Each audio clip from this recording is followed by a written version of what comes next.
नमस्कार, आप देख रहे हैं दिल्ली तक। मैं हूं आपके साथ विजय नेगी। आप देख रहे हैं हमारा खास कार्यक्रम सियासी संवाद और मेरे साथ है सहयोगी दिनेश यादव जी। आज बात करेंगे एमसीडी की उन 12 सीटों की जिनमें उपचुनाव होना है। ये उपचुनाव कांग्रेस, भाजपा और आम आदमी पार्टी के लिए काफी महत्वपूर्ण है। इस चुनाव के लिए तीनों सियासी दलों ने अपने उम्मीदवारों को मैदान में उतार लिया है, लेकिन कांग्रेस के लिए ये चुनाव रिवाइवल चुनाव माना जा रहा है, क्योंकि पिछली 3 विधानसभाओं से कांग्रेस का खाता तक दिल्ली में नहीं खुला है। ऐसे में ये उपचुनाव काफी महत्वपूर्ण पार्टी के लिए होने वाला है। आज कांग्रेस पार्टी की रणनीति पर बात करेंगे, किस तरह से तैयारियां चल रही हैं इस पर बात करेंगे। तो सवाल यही है कि अभी जो 12 सीटें हैं उनमें कांग्रेस की तैयारियां किस तरह से चल रही हैं। जी बिल्कुल, जैसा आपने इस शो की ओपनिंग में कहा कि विधानसभा जो चुनाव हुआ 2025 का दिल्ली विधानसभा चुनाव, तो ये कांग्रेस का तीसरा ऐसा विधानसभा चुनाव था जिसमें कांग्रेस का खाता नहीं खुला। और खाता तो खुला ही नहीं, लेकिन जो वोट शेयर है उसमें भी कोई ज़्यादा बढ़ोतरी नहीं हुई। उस कांग्रेस का, जिस कांग्रेस की पिछले 15 साल सत्ता रही जो है दिल्ली में शीला दीक्षित की आम आदमी पार्टी की सरकार आने से पहले लगातार 15 सालों तक। और कांग्रेस दिल्ली को लेकर ये क्लेम करती है कि दिल्ली में जो भी काम किया या फिर आज की जो दिल्ली दिखाई देती है विश्व पटल पर, जिसे देश की राजधानी कहा जाता है, उस दिल्ली को शीला दीक्षित ने बनाया। और नो डाउट शीला दीक्षित ने बहुत बेहतरीन काम किए, लेकिन उस दिल्ली में कांग्रेस की हालत अब ऐसी हो गई है कि कांग्रेस सिर्फ और सिर्फ दिल्ली में 8 पार्षदों की पार्टी बनकर रह गई है। अब आपने कहा कि 12 सीटों पर ये जो बाई इलेक्शन है ये कांग्रेस का रिवाइवल चुनाव हो सकता था। मैं था इसलिए कह रहा हूं क्योंकि कांग्रेस अभी तक चुनावी प्रचार में उस तरीके से कूदी ही नहीं है। जब मैं अपने ग्राउंड पर जो हमारे सहयोगी साथी मौजूद हैं, जब मैं उनसे बात करता हूं तो कांग्रेस का प्लान पूछता हूं कि किस तरीके से कांग्रेस का प्रचार चल रहा है, तो एक ही जवाब सुनने में आता है कि कांग्रेस कहीं भी इस बाई इलेक्शन में भी नहीं दिखाई दे रही। इवन अगर आप जो है कैंडिडेट की लिस्ट उठाकर देखेंगे कांग्रेस की, तो उसमें भी आपको वो उम्मीदवार दिखाई देंगे जो जिनके नाम भी शायद हमने और आपने ना सुने हो। तो जनता भी ये कह रही है कि कौन है कांग्रेस के उम्मीदवार, उनका नाम भी जनता ने जो है नहीं सुना। तो ऐसे कैंडिडेट को अगर आप उम्मीदवार बनाएंगे तो फिर आपका रिवाइवल कैसे होगा, ये कांग्रेस को सोचना होगा। और जो हर चुनाव में कांग्रेस गलती करती है कि बंद कमरों में बैठ के रणनीति बनाना, ग्राउंड पर काम करने की बजाय और ग्राउंड पर प्रचार करने की बजाय जो है वही एसी के कमरों में बैठकर जो है पार्टी मीटिंग्स करना और उसकी फ़ोटो सोशल मीडिया पर डाल देना। तो इस तरीके से जो चुनाव कांग्रेस खासकर दिल्ली में लड़ रही है, हमने विधानसभा चुनाव में भी देखा, एकजुट होकर चुनाव ना लड़ना। और संगठन को लेकर तो सवाल खड़े होते ही हैं कांग्रेस के कि दिल्ली में कांग्रेस का जो संगठन है वो ना के बराबर है। देवेंद्र यादव को प्रदेश अध्यक्ष बनाया गया बड़ी उम्मीदों के साथ कि लोकल बॉय हैं और कुछ ना कुछ कांग्रेस को उबारने के लिए करेंगे, लेकिन विधानसभा चुनाव हारने के बाद जो है लगा था कि आम आदमी पार्टी जब विपक्ष में जाएगी तो उस विपक्ष के स्पेस को भरने का काम कांग्रेस भी करेगी, क्योंकि आम आदमी पार्टी कांग्रेस से सत्ता छीनकर सत्ता में जो है आई थी। अब आम आदमी पार्टी को विपक्ष में धकेल कर कांग्रेस, क्योंकि विधानसभा चुनाव में आम आदमी पार्टी हारी, उसमें कांग्रेस का एक बहुत बड़ा रोल था। तो उसके बाद ऐसा लगा कि आम आदमी पार्टी जब ये चुनाव अब 2025 का हार गई है तो कांग्रेस जो है वो अपना खोया हुआ स्पेस आम आदमी पार्टी से वापस लेगी, लेकिन हमें वो भी देखने को नहीं मिला। अब ये बाई इलेक्शन में लगा कि शायद बाई इलेक्शन में पार्टी पूरे दमखम के साथ, क्योंकि विधानसभा चुनाव के बाद ये पहला बाई इलेक्शन हो रहा है या पहला चुनाव आप कह लीजिए डायरेक्ट, जिसमें जनता वोट करेगी, तो उसमें भी कांग्रेस जो है वो अभी तक ग्राउंड पर दिखी नहीं है। तो ऐसे में रिवाइवल कैसे होगा ये तो कांग्रेस के नेता ही बेहतर बना सकते हैं। लेकिन जो हम चुनाव को कवर कर रहे हैं तो अभी तक कोई भी ऐसी रणनीति हमें देखने को कांग्रेस की तरफ से नहीं मिली जिसमें ये कहा जा सके कि कांग्रेस दिल्ली में अपने रिवाइवल के लिए काम कर रही है।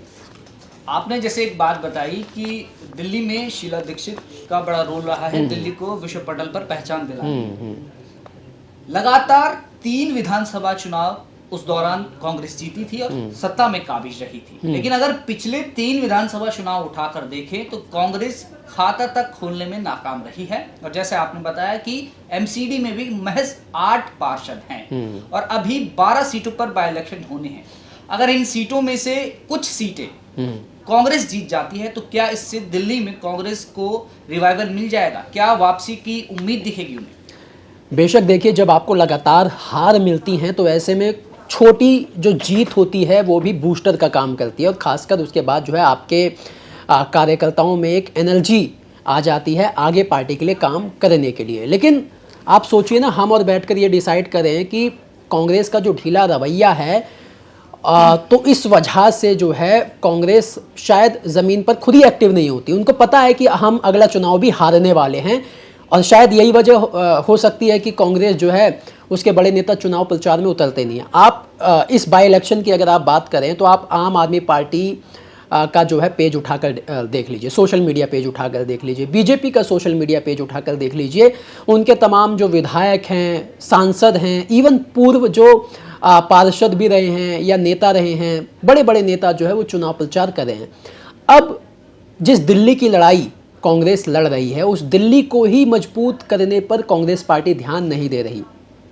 इस बाई इलेक्शन में आपको कांग्रेस के लिए प्रचार करते हुए कोई नहीं दिखेगा। आप किसी भी नेता का सोशल मीडिया प्रोफाइल खंगाल लीजिए, इवन दिल्ली कांग्रेस का आप सोशल मीडिया प्रोफाइल जो है एक्स हैंडल, आप उसको स्क्रॉल करके देख लीजिए, आपको कोई भी ऐसी तस्वीर कांग्रेस के बड़े नेताओं की प्रचार करते हुए नहीं दिखाई देगी। तो ऐसे में सवाल यह है कि जब आपकी पार्टी शून्य पर खड़ी है, उस पार्टी का रिवाइवल आपको करना है, तो बड़े नेता जब तक चुनावी प्रचार में कूदेंगे ही नहीं तो ऐसे में जो लोकल आपका कार्यकर्ता है भाई, वो क्यों आपके लिए जो है सड़क पर उतरेगा, मेहनत करेगा? जबकि बड़े नेता जो है वो एसी में बैठकर प्लानिंग करते हैं, 4 नेताओं को बैठकर जो है रणनीति बना ली जाती है, बात कर ली जाती है, उसका फ़ोटो सोशल मीडिया पर उठाकर डाल दिया जाता है और फिर ऐसे जो है चुनाव की रणनीति या फिर चुनाव की जो प्लानिंग है कांग्रेस में ऐसे हो रही है। तो ऐसे तो चुनाव नहीं जीता जा सकता। चुनाव जीतना तो बहुत दूर की बात है, ऐसे में जो आपका काडर का जो वोट है वो भी आपको शायद नहीं मिलेगा। और यही वजह रही है पिछले 3 विधानसभा चुनाव को आप ले लीजिए या 2022 का आप एमसीडी चुनाव को ले लीजिए। सोचिए, पार्षद लेवल का चुनाव जीतने के लिए भी कांग्रेस को दिल्ली में इतनी मशक्कत करनी पड़ रही है कि पिछली बार जो है वो 9 पार्षद इनके जीते थे, उसमें भी एक पार्षद जो है इनका आम आदमी पार्टी में चला गया, तो 7 या 8 पार्षद जो है वो अब कांग्रेस के बाकी हैं। तो यहीं से कांग्रेस की हालत समझी जा सकती है। लेकिन उससे भी दुखद बात यह है कि कांग्रेस अपने रिवाइवल के लिए खुद कुछ नहीं कर रही, क्योंकि बड़े नेता वो घरों से बाहर निकल ही नहीं रहे। इस बाई इलेक्शन में भी यही हो रहा है। एक फॉर्मेलिटी के तहत अब कांग्रेस चुनाव लड़ती है कि भाई चुनाव आ गया तो एक फॉर्मेलिटी है, क्योंकि हम राष्ट्रीय पार्टी हैं तो चुनाव हमको लड़ना है।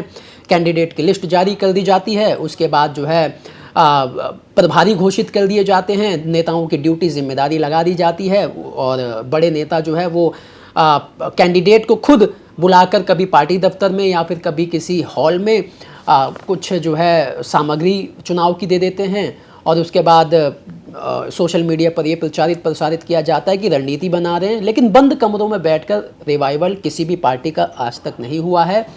राहुल गांधी जहां भारत जोड़ो यात्रा करते हैं, एक नहीं 2-2 भारत जोड़ो यात्रा करते हैं, उसके बाद जो है वो SIR के मुद्दे को उठाते हैं ग्राउंड पर, उसके लिए बिहार में भी वोट अधिकार यात्रा निकालते हैं। लेकिन सवाल ये है कि रिवाइवल के लिए जो कांग्रेस के अध्यक्ष हैं, दिल्ली कांग्रेस अध्यक्ष देवेंद्र यादव, वो क्या कर रहे हैं? अभी तक हमने उनको देखा नहीं।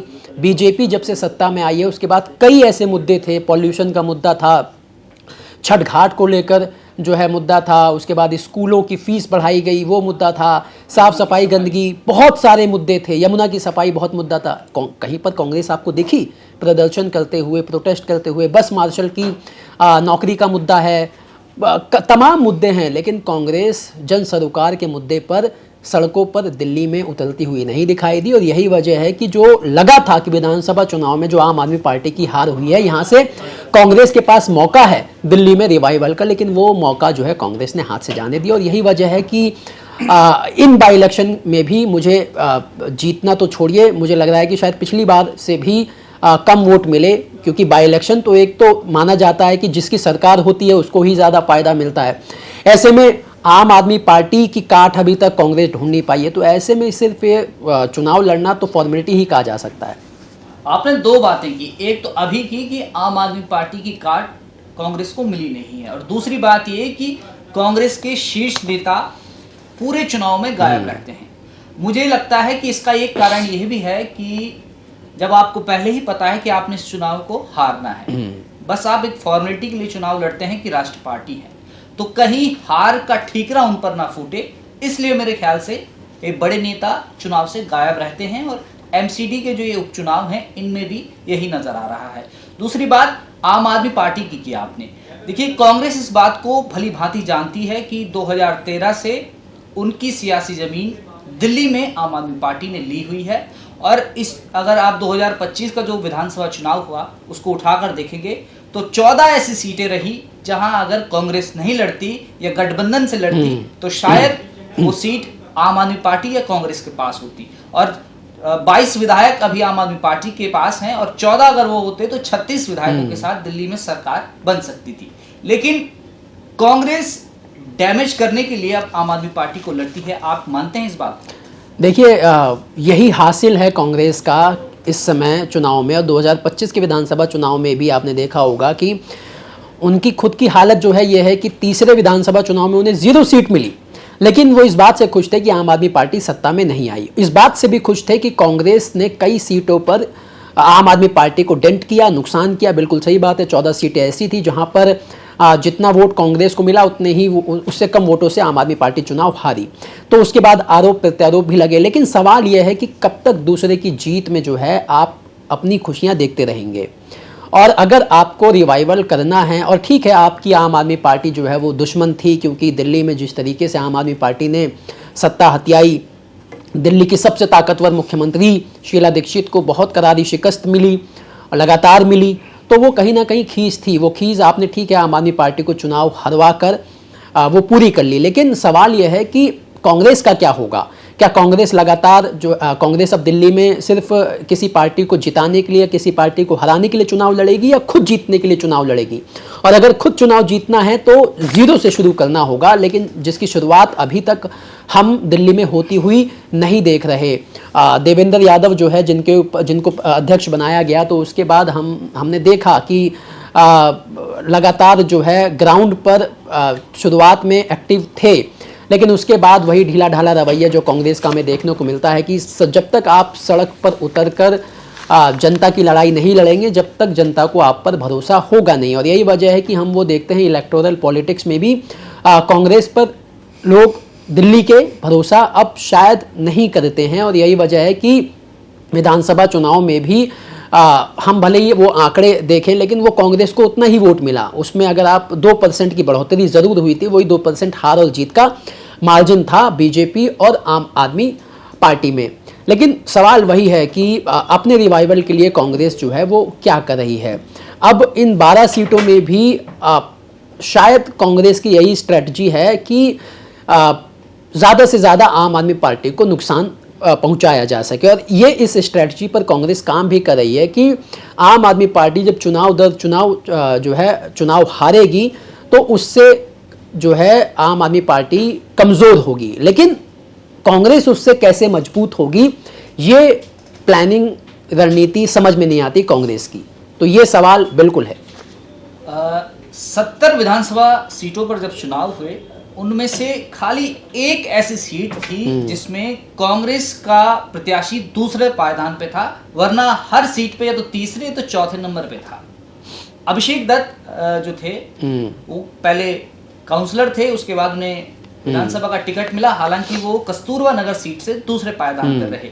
लेकिन अभी हम देख रहे हैं एमसीडी उपचुनाव के लिए बीजेपी के सांसद, प्रत्याशी, खुद मुख्यमंत्री, विधायक सब इस चुनाव में लगे हुए हैं। वहीं आम आदमी पार्टी के सौरभ भारद्वाज हों, दुर्गेश पाठक हों, या बाकी जो विधायक हैं, जो नेता है आम आदमी पार्टी के, वो चुनाव प्रचार में जुटे हुए हैं। लेकिन ग्राउंड में ना आपको देवेंद्र यादव नजर आ रहे हैं, ना ही अभिषेक दत्त नजर आ रहे हैं, ना अनिल चौधरी नजर आ रहे हैं। और एक वक्त जब विधानसभा चुनाव का प्रचार प्रसार चरम पर था, तब संदीप दीक्षित की बड़ी चर्चा हो रही थी, वो भी इस चुनाव से गायब है। हालांकि उनको कितना वोट मिला है तो जनता ने देखा, 4000 भी वोट उनको विधानसभा चुनाव में नहीं मिला। हालांकि उन्होंने उस सीट पर केजरीवाल को डेंट करने के लिए चुनाव लड़ा था, लेकिन उनकी बुरी हालत हुई। अब उसके विधानसभा चुनाव के बाद से वो भी नजर नहीं आ रहे हैं। क्या ये सारी इनके जो सारे नेता हैं, इनका ग्राउंड से गायब हो जाना कांग्रेस की सफाई का कारण बन रहा है दिल्ली में? देखिए, अभी आपने बात की तो जितने नेताओं के नाम गिनाए उसमें अभिषेक दत्त जो हैं वो एमसीडी उपचुनाव में प्रचार कर रहे हैं। मैं जानकारी थोड़ा दुरुस्त कर देता हूं। और यही जो आपने बताया ये एक एग्जाम्पल भी है कि ग्राउंड पर जो नेता काम करता है तो जनता उस पर भरोसा जताती है। अभिषेक दत्त जो है वो दूसरे नंबर पर रहे थे 2025 के विधानसभा चुनाव में। तो क्यों रहे थे? इकलौते ऐसे कैंडिडेट जो सेकंड नंबर पर रहे थे। तो उसके पीछे साफ तौर पर यह दिखाई देता है कि जो नेता ग्राउंड पर काम करता है उसको जनता पसंद करती है। और अभिषेक दत्त की एक खासियत है कि भले ही वो लगातार चुनाव हार रहे हैं, लेकिन कस्तूरबा नगर की जनता से आप जाकर पूछ लीजिए कि अगर जब भी कस्तूरबा नगर की जनता को कोई भी दिक्कत समस्या होती है तो अभिषेक दत्त जो है वो एक कॉल पर खड़े हुए नजर आते हैं। सरकार को घेरने की बात आती है तो अभिषेक दत्त बिल्कुल जनता के साथ खड़े हुए नजर आते हैं। और यही वजह है, ये परफेक्ट एग्जाम्पल है कस्तूरबा नगर की सीट और अभिषेक दत्त कांग्रेस के लिए कि अगर आप ग्राउंड पर जाकर स्ट्रगल करेंगे, संघर्ष करेंगे, जनता के साथ खड़े रहेंगे तो जनता आपको मौका देगी। और अभिषेक दत्त का वोट भी 2020 के मुकाबले 2025 में बढ़ा था। क्यों बढ़ा था? यही कारण है। तो ये कांग्रेस को समझना होगा। अब यहीं से दूसरा सवाल निकलता है कि कांग्रेस के जितने प्रत्याशी 2025 में विधानसभा चुनाव लड़े थे, अब जिनके इलाके में ये बाई इलेक्शन हो रहा है, मैंने तो किसी को नहीं देखा कि उस प्रत्याशी को जो है इस पार्षद के चुनाव में बाई इलेक्शन में मेहनत करते हुए। तो कांग्रेस का यही रवैया रहा है कि हर एक विधानसभा चुनाव में जो प्रत्याशी होता है उसको टिकट मिलती है, वो चुनाव हार जाता है, उसके बाद वो घर बैठ जाता है, फिर अगले इलेक्शन में वो टिकट लेने आ जाता है, कांग्रेस पर टिकट दे देती है। तो कोई क्राइटेरिया नहीं है कि जो प्रत्याशी चुनाव हारने के बाद भी ग्राउंड पर मेहनत कर रहा है अगली बार भी उसे मौका दिया जाए। तो ये जब तक कांग्रेस जो है अपनी हार से सीखेगी नहीं, सबक नहीं लेगी, तब तक दिल्ली में तो रिवाइवल बहुत मुश्किल है।